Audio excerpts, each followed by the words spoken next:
Eh bien, alors, comment dire? Je pense que c'est pas nouveau.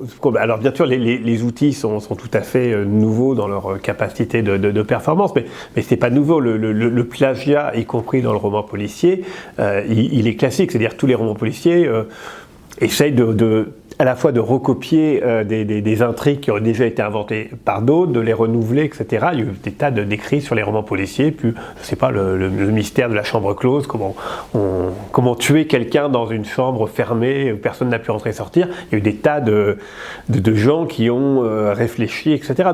Donc ces éléments-là existent déjà quelque part. L'intelligence artificielle, c'est juste une façon d'aller peut-être plus vite pour échafauder toutes les solutions, mais il y a quelque part dans le roman policier quelque chose qui est déjà qui peut être déjà assez mécanique finalement, avec un certain nombre de recettes qu'on réexploite et qu'on retravaille. Donc en fait, ce qui va faire l'originalité du roman policier, à mon avis, c'est pas cette mécanique, parce qu'elle existe déjà.